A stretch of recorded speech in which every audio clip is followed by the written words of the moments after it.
Hello दोस्तों, नमस्ते। इस वीडियो में बात करने वाले हैं राजस्थान नायब तहसीलदार भर्ती 2024 के बारे में। जी हाँ दोस्तों, जो मैंने पिछला वीडियो डाला था उस पे काफ़ी विद्यार्थियों के बार बार कमेंट और मैसेज आ रहे हैं कि सर इस भर्ती प्रक्रिया की शुरू से लेकर अंत तक कंप्लीट इन्फॉर्मेशन चाहिए। तो यहाँ पर पूरी जानकारी मैं आपके लिए लेकर आ चुका हूँ दोस्तों। धैर्य बनाकर इस वीडियो को देखना है, पूरे पॉइंट आपके यहाँ पर क्लियर होने वाले हैं और शुरू से अंत तक इसकी जो प्रक्रिया रहने वाली है सिलेक्शन की उसके बारे में डिस्कशन करने वाले हैं। तो चलिए दोस्तों स्टार्ट करते हैं। तो यहाँ पर देख सकते हो दोस्तों, यहाँ पर बात करने वाले हैं कि सबसे पहले ये भर्ती जो परीक्षा है कितने पदों पर होने जा रही है, ठीक है। इसके अलावा इसमें जो योग्यता है और उम्र सीमा, यानी कौन विद्यार्थी क्या क्वालिफिकेशन चाहिए, कितनी एज तक का विद्यार्थी इसमें आवेदन करने का पात्र रहेगा। सबसे बड़ी बात है इसका सिलेबस, यानी पाठ्यक्रम क्या रहेगा जिससे आप अभी से इसकी तैयारी कर सकते हो, ठीक है। इसके अलावा इसकी सिलेक्शन प्रोसेस क्या रहेगी, यानी चयन होने के लिए कितने चरणों से गुजरना होगा, क्या इसमें इंटरव्यू के प्रावधान है या नहीं है, कितने पेपर यहाँ पर होने वाले हैं, कौन कौन सा सिलेबस जो है डिवाइडेशन यहाँ पर कर रखा है, सारी चीजें बताने वाला हूँ। और आवेदन कब से शुरू होंगे, सबसे बड़ा मुद्दा, तो पूरी जानकारी आपको मिलने वाली है। और कई विद्यार्थी जो ये सोच रहे हैं कि सर ये आरएएस के अंदर आने वाली है, तो भाई साहब आप बैठे रहिए आराम से, आप इसकी तैयारी मत कीजिएगा। जिनको तैयारी करना है वो यहाँ पर तैयारी शुरू कर देंगे, ठीक है। तो चलिए दोस्तों स्टार्ट करते हैं। उससे पहले मैं आपको बताना चाहूंगा ये हमारा टेलीग्राम चैनल यहाँ पर है, इसको आप जरूर ज्वाइन कर लेना। टेलीग्राम में जाकर स्टडी विद एम के सर्च कर लेना या डिस्क्रिप्शन में भी लिंक मिल जाएगा या वहां से सर्च कर लेना। यहाँ पर मैं इसका पाठ्यक्रम, इसकी पूरी जो पीडीएफ है, सारी चीजें इससे जुड़ी हुई इंफॉर्मेशन सब आपको एकदम निःशुल्क यहाँ पर मिल जाएगी। तो सबसे पहला काम इसको ज्वाइन करने का है, ठीक है। तो चलिए स्टार्ट करते हैं। यहां पर आप देख लीजिएगा दोस्तों, यहां पर सबसे पहले इसका स्ट्रक्चर मैं आपको बताना चाहूंगा कि एक नायब तहसीलदार क्या होता है। थोड़ा सा अपन यहां पर देख लेते हैं। सबसे ऊपर की जो पोस्ट होती है उप जिला कलेक्टर, जिसे अपन एसडीएम कहते हैं, जो कि आरएएस के थ्रू, किसके थ्रू दोस्तों, आपके आरएएस के थ्रू जो है यहां पर अपॉइंट होते हैं, ठीक है। फिर जो दूसरी पोस्ट होती है आरटीएस, आप सभी को पता है आरटीएस यानी राजस्थान तहसीलदार सर्विस, ठीक है। तो ये जो है ये डायरेक्ट एस यानी आरएस के थ्रू अपॉइंट नहीं होते हैं। इसमें सबसे पहले नायब तहसीलदार बनाए जाते हैं, उसके बाद में दोस्तों जो है तहसीलदार का पद होता है। तहसीलदार की कोई डायरेक्ट रिक्रूटमेंट नहीं होती है, ठीक है ना। आरएस के थ्रू नायब तहसीलदार ही बनाए जाते हैं, ठीक है। तो यहां पर ये जो पोस्ट है ये देख सकते हो, बहुत ही रेपुटेड पोस्ट है। यहां पर थर्ड पोजीशन की पोस्ट है आरएएस की, आप मान सकते हो, ठीक है। फिर उसके नीचे गिरदावर होता है, फिर कानून गो, फिर पटवारी लेखपाल, इस तरीके से जो है ये पोस्टें होती है। और इसमें आपको काफी सारी सुविधाएं मिल जाती है, गाड़ी वगैरह, आपको घर वगैरह, कई सारे जो है सिक्योरिटी गार्ड वगैरह, ड्राइवर, सारी चीजें आपको यहाँ पर मिल जाती है, ठीक है। अब दोस्तों आगे यहाँ पर बात करेंगे कि नायब तहसीलदार की स्वीकृत पद है जो है पूरे अभी राजस्थान के अंदर लगभग 1238, ठीक है। इनमें से सीधी भर्ती के 619 पद है, प्रमोशन के 50% है। और आरएस 2019 में 129 भरे गए थे, 21 में 96 और 23 के अंदर 102। तो कुल मिला के ये 619 में से जो खाली चल रहे हैं सीधी भर्ती के, इनमें से 327 पद तो आपके इन तीनों भर्तियों के अभी तक भरे जा चुके हैं, यानी ये मेंस होते ही 2023 का इसमें भरे जाएंगे, नायब तहसीलदार बनेंगे वो सभी। लेकिन अब जो नया अधिनियम, जो नया यहाँ पर संशोधन किया गया है, जो मैंने आपको पीडीएफ दिखाई थी 7 जून को, उसके अंदर दोस्तों ये जो 292 पद है ये यहाँ पर भरे जाने की बात कही जा रही है। उसके अंदर ये चीजें बताई गई है, कोई मेरे मन गढ़ंत ये चीजें नहीं बता रहा हूं आपको, और ऑफिशियल चीज ही मैं आपको बता रहा हूं। अब आप कहोगे सर कि आरएस के थ्रू होती है ना, और ऐसे ही है यहाँ पर। उसके अंदर आपने देखा होगा आरएस की उम्र सीमा होती है 21 वर्ष, आप सबको पता है भाई 21 से कम वाला फॉर्म भर सकता है कि आरएस में नहीं भर सकता ना। तो उसमें दे रखी है 20 वर्ष, तो 20 वर्ष वाला कैसे आरएस का फॉर्म भर के नायब तहसीलदार बन जाएगा, मुझे ये बात समझ में नहीं आ रही है। तो फिर ये वैकेंसी नहीं आएगी तो क्या आएगी भाई, समझ रहे हो बात को, अभी भी नींद में सोए हुए हो क्या आप। तो अब जग जाओ, जिनको तैयारी नहीं करना है वो सोता रहेगा, फिर बाद में मेरी बात याद आएगी उसको, ठीक है। तो यहाँ पर जो है 292 पद आपके ये हो गए, ठीक है।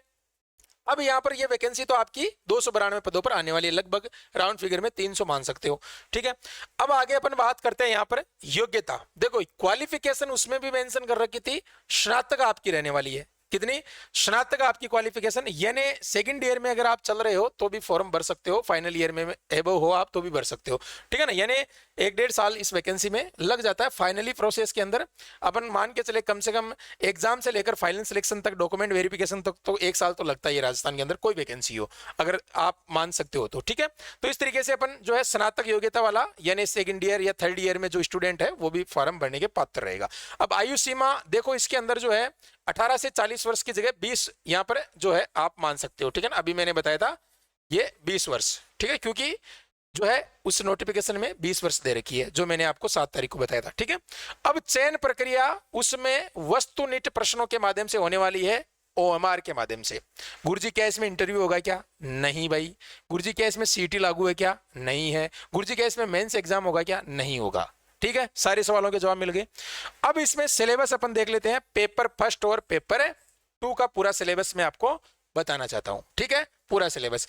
इससे पहले दोस्तों मैं आपको बताना चाहूंगा, अगर आप कंप्लीट इसकी प्रिपरेशन करना चाह रहे हो, गुरुजी मुझे इसकी तैयारी करना है, कैसे भी करके मुझे इसका सिलेक्शन चाहिए, तो आपको ये हमारा नायब तहसीलदार का ऑनलाइन लाइव कोर्स हमने शुरू कर दिया है, जो आप जाकर ज्वाइन कर सकते हो। इसमें सारी चीजें आपको मिलेगी, लाइव कोर्स रहेगा, पूरा एग्जाम तक आपकी तैयारी करवाई जाएगी। और यहाँ पर मात्र 1999 रुपए का है, अभी शुरुआती प्राइस है, उसके बाद बढ़ भी सकते हैं। तो यहाँ पर ये एप्लीकेशन है स्टडी विद एमके, डिस्क्रिप्शन में भी लिंक मिल जाएगा, या प्ले स्टोर में जाकर सर्च करके कोर्स को ज्वाइन कर लेना और यहाँ पर जो है आगे की तैयारी शुरू कर देना, ठीक है ना, क्योंकि बाद में पछताओगे, फिर ये प्राइस यहाँ पर लगभग 6000 तक भी जा सकते हैं, ठीक है। तो ये चीज मैंने बता दी है, पूरा पीडीएफ नोट्स इसकी जो भी स्टडी मटेरियल है वो भी हम आपको प्रोवाइड करवा देंगे जो बच्चे ज्वाइन होंगे। और ऑफलाइन जो आना चाहता है वो भी आ सकता है हमारे पास में, यहाँ पर आप मैसेज और कॉल कर सकते हो इस नंबरों पे।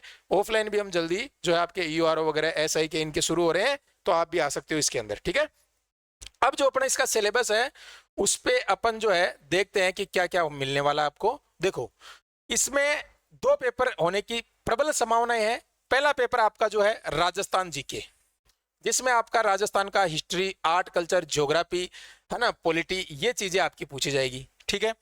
और हिंदी और कंप्यूटर, करंट अफेयर्स और साइंस, ये आपका इसमें संभवतः सिलेबस जो है ये मैंने बता रखा आपको, ठीक है। तो ये सिलेबस आपको तैयार कर लेना है, और ये कोई नया सिलेबस नहीं है बच्चों, ये आपके सीटी का सिलेबस आप मान सकते हो इसको, ठीक है ना। तो भाई आप तैयारी कर रहे हो तो फिर आराम से बड़े एग्जाम की करो ना, उसमें छोटे मोटे तो वैसे ही निकल जाएंगे, ठीक है। तो इस तरीके से ये आपका सिलेबस हो गया। अब पेपर 2 देखो, पेपर 2 भी होगा इसके अंदर, जिसमें आपका लेखांकन एवं अंकेक्षण, ऑडिटिंग वगैरह आपसी जूनियर अकाउंटेंट वाली, क्योंकि नायब तहसीलदार है तो भाई ये चीजें आपसे पूछी जाएगी। उसके अंदर राजस्थान भू राजस्व अधिनियम 1956 ये पूरा रटना पड़ेगा, ठीक है ना, क्योंकि ये तो पूछा जाएगा आपको कंपलसरी, इसके बगैर तो नायब तहसीलदार बन ही नहीं पाएगा कहीं से भी, समझ रहे हो बात को। तो इसी तरीके से ये ध्यान रखना है, राजस्थान काश्तकारी अधिनियम 1955, ये जो यहाँ पर अधिनियम है ये पढ़ने होंगे भाई आपको, सही बता रहा हूं मैं आपको। और यहाँ पर पूरा बी पार्ट आएगा। अब डिवाइडेशन कितने कितने अंकों का है वो विस्तृत नोटिफिकेशन आएगा, लगभग आपके 2-3 महीने बाद में इसके जो है फॉर्म स्टार्ट हो जाएंगे आपके, ज्यादा से ज्यादा 2 महीने मान सकते हो, और एग्जाम भी इसी साल के अंदर हो जाएगा। फिर आप बैठे रहना, क्योंकि ये सिलेबस को छोटा मोटा सिलेबस नहीं है कि आप 15 दिन के अंदर कंप्लीट कर दोगे। तो इसीलिए मैं कह रहा हूं कि अभी तैयारी में लग जाओ। अभी आप डायरेक्ट जो है मेरे से कांटेक्ट कर सकते हो, यहाँ पर नंबर मैं आपको बता रहा हूं, इस पे आप व्हाट्सअप कर देना 94,688,436 पे, इस पे व्हाट्सअप करो और यहाँ पर आपको पूरी डिटेल मिलेगी, कोर्स कैसे खरीदना है क्या है, बाकी आप एप्लीकेशन से भी परचेज करना चाहो तो कर सकते हो। तो साथियों पूरी डिटेल मैंने आपको बता दी है, और कोई आपका डाउट हो तो बता देना। जो प्रोफाइल भी आप एक बार देख लीजिएगा, नायब तहसीलदार अपने तहसील का राजस्व इंचार्ज होता है और तहसीलदार के नीचे काम करता है, ये सभी जानते हो। असिस्टेंट कलेक्टर ग्रेड 2 की शक्तियों का इस्तेमाल करता है, और वेतन लगभग 42,500 रुपए के आसपास आपको इसमें मिल जाएगा। तो समझ में आ गई बात, ये चीज भी मैंने आपको जो है यहाँ पर बता दी है। अब आप कोर्स ज्वाइन कर लेना, तैयारी शुरू कर देना। जो नींद में बैठे हैं, जो नेगेटिविटी कमेंट करते हैं, जो यहाँ पर दूसरे बच्चों को डिमोटिवेशन करते हैं, उनसे आप दूर रहिएगा दोस्तों। आप अपनी तैयारी पे फोकस रखिएगा, क्योंकि राजस्थान के अंदर कभी भी कोई भी भर्ती आ सकती है, इसका कोई यहाँ पर निश्चित नहीं है कि ये नहीं आएगी या आएगी। आपने कभी सोचा था कि सीईटी वगैरह बनेगी कभी, है जिनके लिए एक एग्जाम देना होगा, है कभी सोचा था पुलिस के लिए भी सीटी देनी पड़ेगी? तो यहाँ पर ये सोचो मत, कभी भी आ जाएगी वैकेंसी, फिर आप हाथ में कुछ नहीं रहेगा, कहने का मतलब आपके खाली हाथ रहेंगे कि सर अब क्या करें, तैयारी कैसे करें। फिर जिनका होना है वो हो जाएगा, जैसे अभी सीटी आई थी और कुछ बच्चे बैठे रहे, अब जिनका निकल गया वो निकल गया। अब आराम से जो बच्चे हैं सारे वो लगेंगे उसके अंदर सीटी में। तो इसीलिए दोस्तों आशा करता हूँ जानकारी अच्छी लगी होगी। बाकी आपको टेंशन नहीं लेना है, कोर्स खरीदोगे तो आरएस की तैयारी वैसे ही हो जाएगी। इसके अंदर आपको धैर्य बना के रखना है, ये नहीं कि गुरुजी नहीं आएगी तो हमारा क्या होगा, हम बैठे हैं, आप टेंशन नहीं लेना है। बट आप प्रिपरेशन शुरू कर दीजिएगा, आप, मेरा इतना आपसे अनुरोध है, क्योंकि कहीं भी बेकार नहीं जाएगी आपकी प्रिपरेशन। ठीक है दोस्तों, तो मिलते हैं नए वीडियो में। जय हिंद, वंदे मातरम, थैंक यू, धन्यवाद।